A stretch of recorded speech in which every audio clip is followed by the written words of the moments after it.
Welcome to studio 4 news. ముందుగా headlines. తాడేపల్లిలోని వైఎస్ఆర్సీపీ కేంద్ర కార్యాలయం నుంచి మాజీ మంత్రి సాకే శైలజానాథ్ ప్రెస్ మీట్. మిర్చి ధరలపై మంత్రి అచ్చెన్నాయుడు కీలక ప్రెస్ మీట్.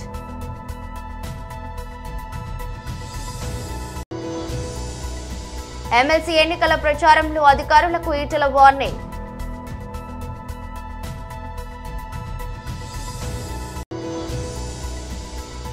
బీజేపీ రాష్ట్ర కార్యాలయంలో శ్రీ ఛత్రపతి శివాజీ మహారాజ్ జయంతి సందర్భంగా నివాళులు అర్పించి ఓ బండి నెంబర్ ప్లేట్ చూసి విస్తుపోయిన విజయవాడ ట్రాఫిక్ పోలీసులు. తాడేపల్లిలోని వైఎస్ఆర్సీపీ కేంద్ర కార్యాలయం నుంచి మాజీ మంత్రి సాకే శైలజానాథ్ రెడ్డి ప్రెస్ మీట్ నిర్వహించారు. మీరు కావాలని ఈ రోజున ఓ మాట చెప్పాల్సి వస్తే అదే మీకు జరిగిందంటే మీరు మీకేదో వ్యక్తిగతంగా భద్రత లేదని లేక ఇంకా హాని ఉందని పెద్ద పెద్ద మాటలు మాట్లాడి ఉండేవాళ్ళు. ఈరోజు మాజీ ముఖ్యమంత్రి Z+ కేటగిరీ భద్రత ఉన్న ఒక నాయకుడు రైతులతో మాట్లాడడానికి గుంటూరు వెళ్తే మీ కింద పనిచేసే లేకపోతే మీ యొక్క సూపర్విజన్లో పనిచేసే లా అండ్ ఆర్డర్ డిపార్ట్మెంటు అక్కడ చేతులు ఎత్తేసిందని చెప్పడం కంటే కూడా అక్కడ కనిపించకుండా పోయిన సంగతి దేన్ని తెలియజేస్తా ఉందని అడుగుతా ఉన్నాం. మీరు మాజీ ముఖ్యమంత్రి పట్ల మీరు ప్రవర్తించే తీరే అసలు ప్రజలు దాన్ని చెడ్డగా మాట్లాడుకుంటూ ఉన్నారు. మిమ్మల్ని చూసి ఇది మంచిది కాదని తెలియజేస్తా ఉన్నాం.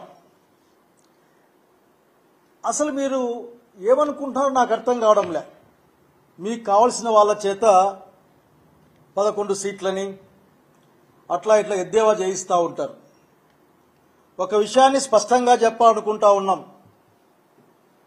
ఈ రాష్ట్రంలో జగన్మోహన్ రెడ్డిని మించిన బలమైన రాజకీయ నాయకుడు వేరెవరూ లేరు. దాదాపు 40% ఓట్లు కలిగిన పార్టీ ఇది.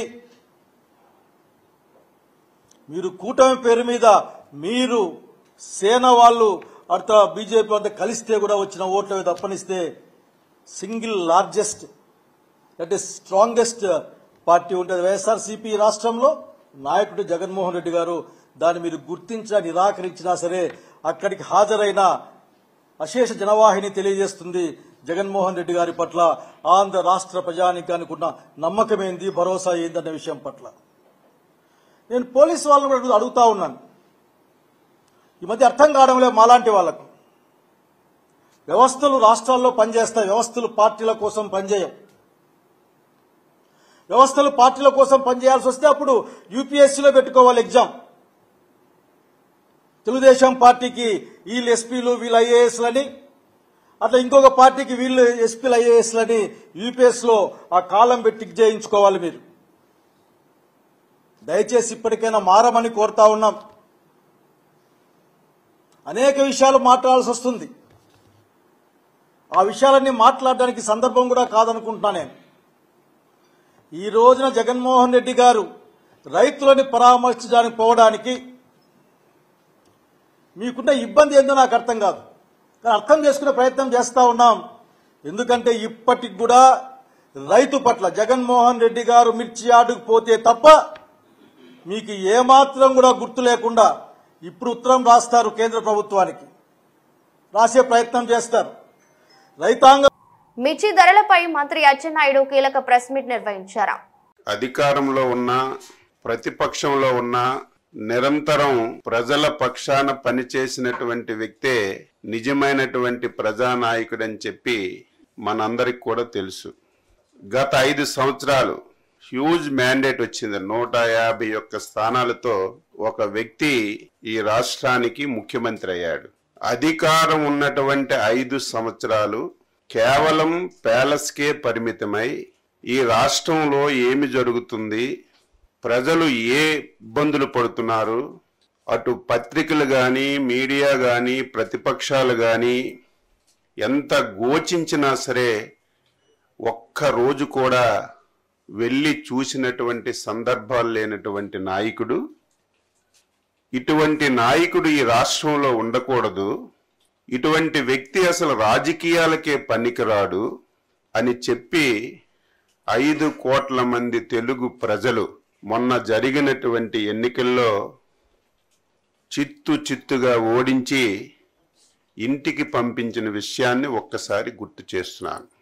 గెలుపు ఓటములు సహజం, ఒక రాజకీయ పార్టీకైనా ఒక వ్యక్తికైనా సహజం.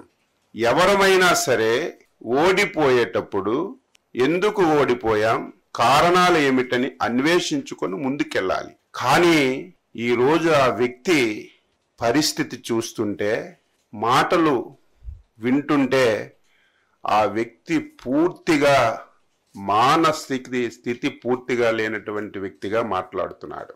8 మాసాల్లో చంద్రబాబు నాయుడు గారు వ్యవసాయ శాఖని ఏమీ చెయ్యలేదు, రైతు దీనావస్థలో ఉన్నాడు, పంటలకి గిట్టుబాటు రావడం లేదని చెప్పి ఈరోజు పచ్చి అబద్ధాలు మాట్లాడుతున్నటువంటి వ్యక్తికి నేను ప్రెస్ మీట్ పెట్టి సమాధానం చెప్పలేనటువంటి అవసరం ఉన్నా సరే, ప్రజా జీవితంలో ఉన్నాం కాబట్టి, మనం ప్రజలకి జవాబుదారీ కాబట్టి ఈరోజు రైతులకి ఈ రాష్ట్ర ప్రభుత్వం చేసిన విషయాలని తెలియచేయాలనే ఉద్దేశంతోనే ఈరోజు పత్రికా సమావేశం పెట్టాను. 5 సంవత్సరాలు ఈ రాష్ట్రంలో ప్రధానమైనటువంటి శాఖలు, 70% మంది బతుకుతున్నటువంటి శాఖలు, ఈ రాష్ట్రానికి ఆదాయ మార్గాలను తీసుకొస్తున్నటువంటి శాఖల్ని 5 సంవత్సరాలు తాళమేసి బిగించినటువంటి వ్యక్తి ఈరోజు ఆ శాఖల గురించి మాట్లాడుతున్నాడు. ఈరోజు వ్యవసాయ అనుబంధ శాఖలు, ఈ రాష్ట్రంలో 60-70% మంది వ్యవసాయం అనుబంధ రంగాల మీద ఆధారపడ్డారు. అందులో రాష్ట్రానికి ఎక్కువ ఆదాయ వనరులు వచ్చినటువంటి శాఖ వ్యవసాయ అనుబంధ శాఖలు. 5 సంవత్సరాలు ఒక్కటి ఐఏఎస్లు, ఐపీఎస్లు, పబ్లిక్ సర్వెంట్లు ప్రజలకు సేవ చేయడమే లక్ష్యంగా పనిచేయాలని బీజేపీ ఎంపీ ఈటెల రాజేందర్ హితవు పలికారు. ప్రభుత్వంలోని పెద్దలు చెప్పారని నిబంధనలకు విరుద్ధంగా నడుచుకుంటే మాజీ ఐఏఎస్ అధికారి శ్రీలక్ష్మికి పట్టిన గతే పడుతుందని హెచ్చరించారు. తాము కూడా ఆరెంజ్ బుక్ మెయింటైన్ చేస్తున్నామని ఈటెల చెప్పారు. రూల్స్ కు విరుద్ధంగా ప్రతిపక్ష నేతలను వేధింపులకు గురి చేయడమే లక్ష్యంగా పనిచేస్తున్న అధికారుల పేర్లను అందులో రాసుకుంటున్నామని తెలిపారు. సమయం వచ్చినప్పుడు లెక్కలతో బయటపెట్టి ఫలితం అనుభవించేలా చేస్తామని ఈటెల పేర్కొన్నారు. ఈ మేరకు బుధవారం వరంగల్ జిల్లాలో ఎమ్మెల్సీ ఎన్నికల ప్రచారం సందర్భంగా ఏర్పాటు చేసిన మీడియా సమావేశంలో ఈటెల ఈ వ్యాఖ్యలు చేశారు. బాస్ల ఆదేశాల ప్రకారం కాకుండా చట్ట ప్రకారం నడుచుకోవాలని ఐఏఎస్, ఐపీఎస్ అధికారులకు ఈటెల సూచించారు. చట్టం నుంచి ఎవరూ తప్పించుకోలేరని, పిల్లి కళ్ళు మూసుకుని పాలు తాగినట్లుగా పనిచేస్తే ఎట్టి పరిస్థితుల్లోనూ ఊరుకోబోమని స్పష్టం చేశారు. ఉపాధ్యాయ ఎమ్మెల్సీ ప్రచారానికి వెళ్తే ప్రజల బీజేపీకి సంపూర్ణ మద్దతు ఇస్తున్నారని తెలిపారు. రాష్ట్రంలో విద్యా వ్యవస్థను బీఆర్ఎస్ భ్రష్టు పట్టించిందని, ప్రభుత్వం కాంగ్రెస్ కూడా అదే పద్ధతిలో ముందుకు సాగుతుందని ఆరోపించారు. కాంగ్రెస్ కు కూడా బీఆర్ఎస్ కు పట్టిన గతే పడుతుందని ఈటెల రాజేందర్ పేర్కొన్నారు. 2 జోన్లలో, ఒకటి వరంగల్ జోన్లో టీచర్ ఎమ్మెల్సీకి, కరీంనగర్ జోన్లో teacher as well as graduates ఎమ్మెల్సీకి ఎన్నికలు ఈ నెల 27వ తారీఖున జరగబోతూ ఉన్నాయి. ఒకరోజు నేను కరీంనగర్ ఎమ్మెల్సీ స్థానంలో నేను ప్రచారం చేసి ఇవాటికి 3వ రోజు ఇక్కడ ప్రచారం చేస్తూ ఉన్నా. కేజీబీవీ స్కూళ్ళకు పోతే మా సమస్య మీద మీరే మాట్లాడినది తప్ప సమస్య ఇంకా పరిష్కారం కాలే. మోడల్ స్కూళ్ళకు పోతే మీరు మా సమస్యల మీద కొట్లాడుతున్నారు, మీకే మా మద్దతు. గవర్నమెంట్ స్కూళ్ళలో టీచర్ల దగ్గరికి పోతే మాకు 5 డిఏలు పెండింగ్ ఉన్నాయి, మా పిఆర్సీ పెండింగ్ ఉంది, రిటైర్డ్ అయినటువంటి టీచర్లకు బెనిఫిట్స్ కూడా రావట్లేదు, అన్యాయం ఉన్నది. 317 జీవో తెచ్చి మా టీచర్లకు ప్రశాంతత లేకుండా చేసిండు కేసీఆర్. ఈ ప్రభుత్వం కూడా గట్నే చేస్తూ ఉంది. ఇవన్నిటి మీద కొట్లాడగలిగే శక్తి సత్తా ఉంది, మీకే మా ఓటేస్తామని చెప్పి గవర్నమెంట్ స్కూల్ టీచర్లు, మోడల్ స్కూల్ టీచర్లు, ప్రైవేట్ స్కూల్ టీచర్లలో, ప్రైవేటు కాలేజీలలో 4 ఏళ్ళు అవుతుంది మా ఫీ రియంబర్స్మెంట్ రాక, జీతాలు ఇవ్వలేకపోతున్నాం, టీచర్లకు జీతాలు ఇవ్వలేకపోతున్నాం, కిరాయి భవనాలకు రెంట్లు కట్టలేకపోతున్నాం, కరెంటు బిల్లులకు కూడా కష్టమైపోతుంది, అప్పుల పాలవుతుంది. మేము కూడా ఎవరు గెలిచినా మళ్ళీ అధికార పార్టీకి పోయే ఆస్కారం ఉంది కాబట్టి మాకు కొట్లాడే వాళ్ళు కావాలి. టీఆర్ఎస్ మీద మాకు నమ్మకం లేదు కాబట్టి, కాంగ్రెస్ పార్టీ విఫలమైంది కాబట్టి, కొట్లాడగలిగే వాళ్ళు మీరే కాబట్టి మీకే తప్పకుండా ఓటేస్తామని చెప్పి భావిస్తూ ఉన్నారు. నేను ఒకటే, మెడికల్ కాలేజీలలో టీచింగ్ స్టాఫ్ కావచ్చు, విశ్వవిద్యాలయాల్లో టీచింగ్ స్టాఫ్ కావచ్చు, జూనియర్ డిగ్రీ పీజీ కాలేజీల్లో టీచింగ్ స్టాఫ్ కావచ్చు, గవర్నమెంట్ స్కూళ్ళల్లో, అదేవిధంగా కేజీబీవీ స్కూళ్ళల్లో, మోడల్ స్కూల్లో ఉన్నటువంటి టీచర్లకు కావచ్చు, మేము వినమ్రంగా విజ్ఞప్తి చేస్తున్నాం. సరోత్తమ్ రెడ్డి గారు పీఆర్టీకు రాష్ట్ర అధ్యక్షుడిగా అనేక సంవత్సరాల కాలం పాటు సేవలు అందించిండు. బరిగీసి నిత్యం కొట్లాడేటువంటి వ్యక్తి సరోత్తమ్ రెడ్డి గారు. అదేవిధంగా పీఆర్టీలో పనిచేసినటువంటి చిన్నకేశవరెడ్డి గారు కూడా ఇప్పుడున్న ఈ పరిస్థితులలో నాయకులుగా ఎన్నికయ్యే వాళ్ళు తొత్తులుగా ఉండొద్దు, తొత్తులకు ఉండటువంటి ఏకైక పార్టీ భారతీయ జనతా పార్టీ కాబట్టి భారతీయ జనతా పార్టీకి మద్దతు ఇస్తా అని చెప్పి 3 రోజులుగా మాతో పాటు తిరుగుతూ ఉన్నాడు. ఇవాళ ఎక్కడ పోయినా పైన ఏ డిస్కషన్స్ ఉన్నా కూడా లోపల మాత్రం బీఆర్ఎస్ పార్టీకి బుద్ధి చెప్పినాం, కాంగ్రెస్ పార్టీకి కూడా బుద్ధి చెప్పాలి, బుద్ధి చెప్పేటువంటి ఏకైక పార్టీ బీజేపీ అనేటువంటి భావన ఉంది. కాబట్టి ఇవాళ ఈ వరంగల్, నల్గొండ బీజేపీ రాష్ట్ర కార్యాలయంలో శ్రీ ఛత్రపతి శివాజీ మహారాజ్ జయంతి సందర్భంగా నివాళులు అర్పించారు. తెలంగాణ రాష్ట్ర ప్రజలకు భారతీయ జనతా పార్టీ తరఫున శుభాకాంక్షలు తెలియజేస్తూ, మరి శివాజీ మహారాజ్ని ఈరోజు భారతదేశంలో ఒక మంచి యోధుడుగా ఒక మంచి పరిపాలన అందించేటువంటి ఒక వ్యక్తిగా ఈరోజు చూస్తూ ఉన్నాం. ఒక మతానికి, ఒక కులానికో, ఒక ప్రాంతానికో సంబంధించినటువంటి ఒక రాజు కాకుండా శివాజీ మహారాజు యావత్ దేశంలో కూడా మంచి పరిపాలన యంత్రాంగాన్ని వారు డెవలప్ చేసి ఈరోజు దేశంలో ఇప్పుడు ఉన్నటువంటి ఒక ఏవైతే రెవెన్యూ వ్యవస్థ అయితే ఏంది, లేకపోతే ఈ సివిల్ సర్వీసెస్ సంబంధించినటువంటి ఒక వ్యవస్థ అయితే ఏంది, ఇవన్నీ కూడా వారి యొక్క పరిపాలన మోడల్ మీద ఆధారపడి ఉన్నది. శివాజీని కేవలం ఒక హిందూ రాజుగా ముఘల్ సామ్రాజ్యానికి ఎదుర్కొని పరిపాలన అందించిన రాజు కాకుండా అన్ని మతాలని, అన్ని కులాన్ని గౌరవించినటువంటి వ్యక్తి శివాజీ మహారాజ్. ఈ శివాజీ జయంతి సందర్భంగా మంచి పరిపాలన, అవినీతి రహితమైన పరిపాలన మన పరిపాలకులు చేయాలి, మన పాలకులు చేయాలని చెప్పేసి కూడా నేను ఈ సందర్భంగా కోరుతూ, మరి ప్రస్తుత రాజకీయ పరిస్థితుల్లో కూడా శివాజీ ఒక పరిపాలన మనకు ఆదర్శంగా, మనకు ఒక ఇన్స్పైరేషన్గా మిగులుతుందని చెప్పేసి కూడా తెలియజేస్తూ, మరి శివాజీ మహారాజుని మనం ఒక హిందూ రాజుగానే కాకుండా, హిందూ ఆరాధ్య పురుషుడే కాకుండా యావత్ భారతదేశం అన్ని కులాలు, అన్ని మతాలు కూడా గౌరవించేటువంటి వ్యక్తిగా వారిని ఈరోజు అందరం కూడా వారికి నివాళులు అర్పించాలని చెప్పేసిగా నేను కోరుతా ఉన్నాను. శ్రీ శివాజీ మహారాజ్ గారి యొక్క 395వ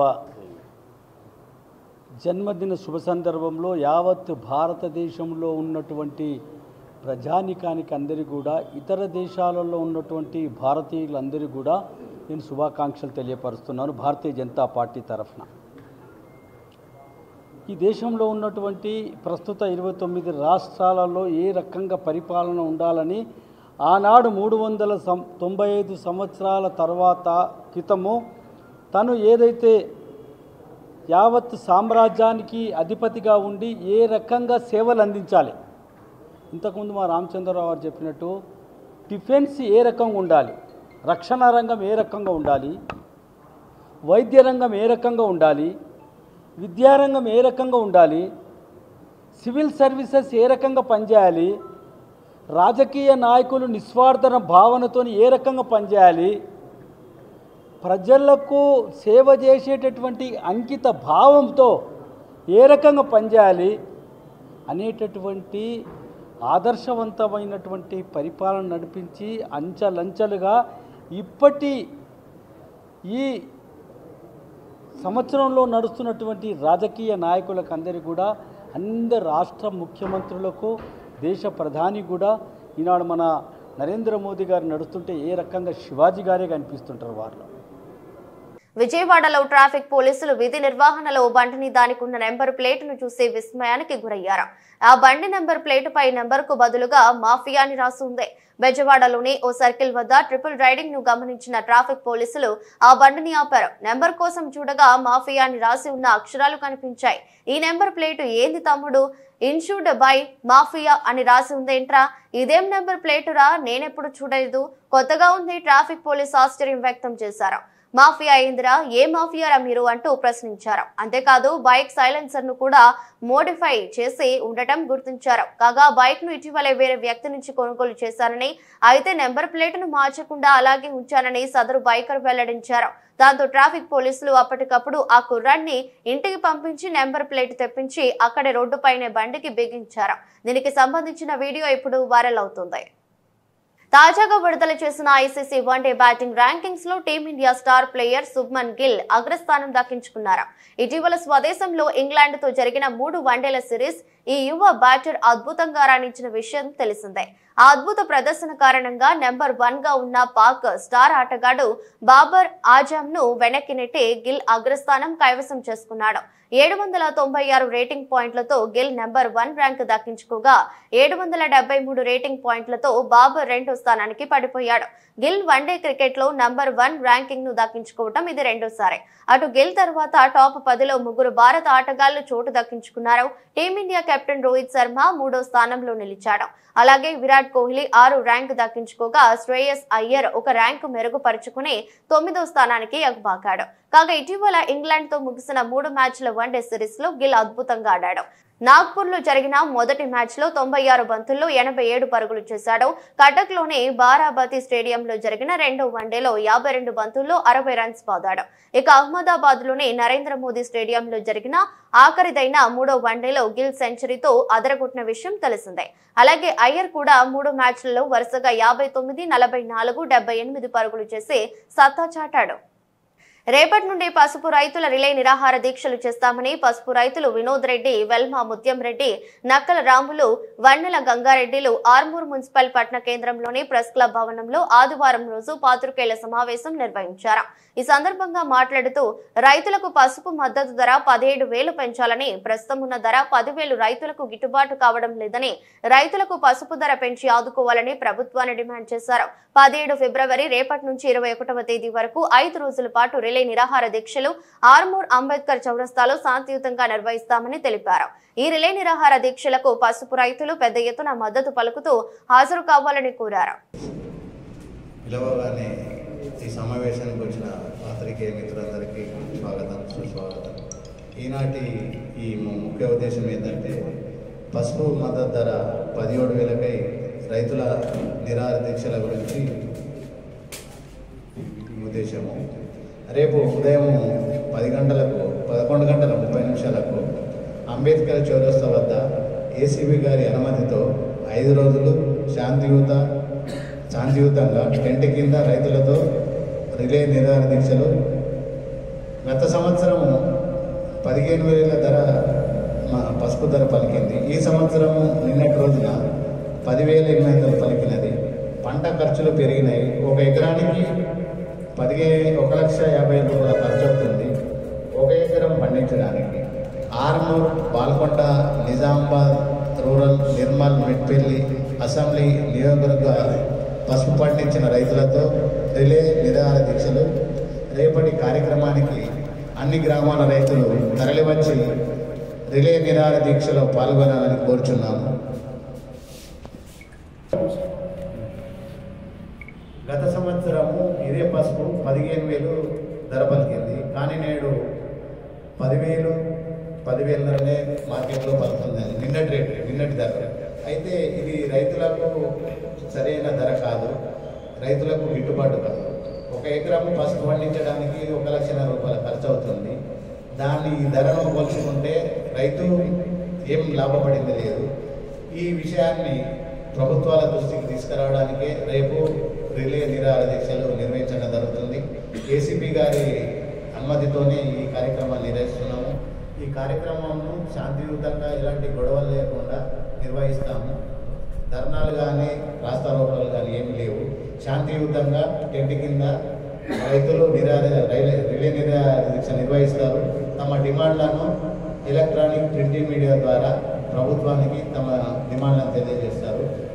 రేపు జరిగే కార్యక్రమానికి అన్ని గ్రామాల నుండి రైతులు పాల్గొని తమ డిమాండ్లను నెరవేర్చుకోవాలని ఈ వేదిక ద్వారా నేను రైతులను కోరుచున్నాను. నాగర్ కర్నూలు జిల్లాలో చారకొండ నుంచి కల్వకుర్తి వెళ్లే దారిలో ఉన్న సారంబండ తండా కరువు రోడ్డు దగ్గర యాక్సిడెంట్ హాట్స్పాట్ గా ఉన్నందున ఎలాంటి సూచనలు తీసుకోవాలని అనే దాని మీద కల్వకుర్తి డీఎస్పీకి మరియు వెల్దండ సిఐకి మరియు చారకొండ ఎస్ఐకి ఎలాంటి సూచనలు జాగ్రత్తలు పాటించాలనే దాని మీద దిశానిర్దేశం చేసిన నాగర్ కర్నూలు జిల్లా ఎస్పీ గైక్వాడ్ వైభవ్ రఘునాథ్ రెడ్డి గారికి, సిఐ కల్వకుర్తి నాగార్జున గారికి, ఇక్కడ లోకల్ ఎస్ఐ శంషుద్దీన్ గారికి, తర్వాత అందరు SI from Kalwakurthy sub division మరియు మన పోలీస్ సిబ్బంది, అలాగే ఈ ప్రోగ్రాంలో వచ్చిన మన చారకొండ గ్రామ ప్రజలు, ప్రజాప్రతినిధులు, బిజినెస్ పర్సన్స్, సంఘాల నుంచి వచ్చిన అందరూ అండ్ మీడియా మిత్రులకి అందరికీ నమస్కారం. మొదటి నేను మన లోకల్ ఎస్ఐ శంషుద్దీన్ గారికి మరియు ఎవరైనా ఈ ప్రాజెక్ట్ గురించి డొనేషన్ ఇచ్చారో అందరికీ కాంగ్రాచులేషన్ అండ్ ధన్యవాదాలు. ఎందుకంటే ఇది చాలా మంచిగా ఇనిషియేటివ్ ఇక్కడ చారకొండ ప్రజలు తీసుకున్నారు. ఒక గ్రామ పంచాయత్ మండల్ హెడ్ క్వార్టర్లో ఇంత పెద్ద 32 కెమెరా మన నాగర్ కర్నూలు డిస్టిక్లో ఇక్కడ కూడా ఇన్స్టాలేషన్ చేయలేదు ఇప్పుడు. సో ఇది పెద్ద 32 కెమెరా, అది చాలా నెంబర్స్ ఉన్నాయి. ఐ థింక్ అది మన అందరి చోట్ల అన్ని కార్నర్స్, చౌరాస్తా ఈ 32 కెమెరాస్లో కవర్ అయింది. ఈ కెమెరాస్ ఎందుకు ఇంపార్టెంట్ అంటే మన ట్రెడిషనల్గా పోలీసింగ్ నడుస్తుంది, మన రెగ్యులర్ పోలీసింగ్, ఇన్వెస్టిగేషన్, ఎవరైనా విట్నెస్ చూస్తారు లేదా డాగ్ స్క్వాడ్ అన్నీ మొత్తం నడుస్తుంది. బట్ ఇప్పుడే ఎట్లా టెక్నాలజికల్ అడ్వాన్స్మెంట్ అయితే మన పోలీస్ డిపార్ట్మెంట్లో కూడా ఇది టెక్నాలజికల్ అడ్వాన్స్మెంట్ కావాలి. ఈ సీసీటీవీ కెమెరా మన చాలా నేరాల గురించి చాలా ఇంపార్టెంట్. అది మీకు అందరికీ తెలుసు, మర్డర్ కేసు కానీ, రోడ్ యాక్సిడెంట్ కేసెస్ కానీ, hit and run accident cases కానీ, మిస్సింగ్ కేసెస్ కానీ రకరకాల క్రైమ్ ఇక్కడ జరుగుతుంది. ఈ కల్వకుర్తి ప్రాంతంలో ఇది కొత్త హైవేస్ ఉన్నాయి, మరియు ఇక్కడ శ్రీశైలం హైవే, కల్వకుర్తి జడ్చర్ల హైవే, ఇక్కడ చారకొండలో కూడా నల్గొండ చారకొండ హైవే, ఈ అన్ని చోట్ల రెగ్యులర్గా రోడ్ ప్రమాదం కూడా జరుగుతుంది. చాలా టైంలో నైట్ టైంలో యాక్సిడెంట్ జరిగితే ఎవరైనా హిట్ చేసి పోతున్నారు, అది వెహికల్ డిటెక్షన్ కూడా చాలా కష్టం అది. సో ఇది ఒకటి ఛాలెంజ్. ఈ అన్ని మొత్తం డిటెక్షన్ కావాలి అంటే కెమెరా చాలా యూజ్ఫుల్. ఒక కెమెరా మన 100 పోలీస్ పర్సనల్ యాక్వప్ అని ఒక కెమెరా చేస్తున్నారు. ఇది 100 పోలీస్ పర్సన్ కూడా అది డిటెక్షన్ కాలేదు, ఈ థింగ్ ఒక కెమెరా డిటెక్ట్ చేస్తున్నారు. సో ఇది చాలా మంచిగా ఇనిషియేటివ్. నేను కూడా ఇక్కడ వచ్చిన తర్వాత మన అందరు ఆఫీసర్లో నేను రిక్వెస్ట్ చేశాను, మన పోలీస్ డిపార్ట్మెంట్ టార్గెట్ అంటే ప్రతి గ్రామంలో మన నాగర్ కర్నూలు డిస్టిక్లో ఆల్మోస్ట్ 460 విలేజెస్ ఉన్నాయి. ఈ ప్రతి గ్రామంలో కనీసం 4 కెమెరాస్ కావాలి, అట్లీస్ట్ ఎంట్రీ ఎగ్జిట్ పాయింట్లో, ఇంపార్టెంట్ చౌరస్తాలో. ఈ ప్రతి గ్రామంలో మన కెమెరా ఇన్స్టాల్ చేయడానికి నేను అందరు ఆఫీసర్లు కూడా వార్తలు ముగించే ముందు మరోసారి హెడ్లైన్స్. తాడేపల్లిలోని వైఎస్ఆర్సీపీ కేంద్ర కార్యాలయం నుంచి మాజీ మంత్రి సాకే శైలజానాథ్ ప్రెస్ మీట్. మిర్చి ధరలపై మంత్రి అచ్చెన్నాయుడు కీలక ప్రెస్ మీట్.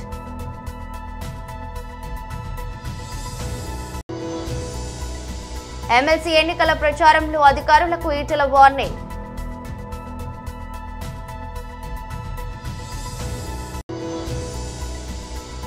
బీజేపీ రాష్ట్ర కార్యాలయంలో శ్రీ ఛత్రపతి శివాజీ మహారాజ్ జయంతి సందర్భంగా నివాళులు అర్పించి ఓ బండి నెంబర్ ప్లేట్ చూసి విస్తుపోయిన విజయవాడ ట్రాఫిక్ పోలీసులు. ఇదరస్ట్ బులెటిన్ మరో బులెటిన్లో మళ్ళీ కలుద్దాం. అంతవరకు సెలవు. నమస్కారం.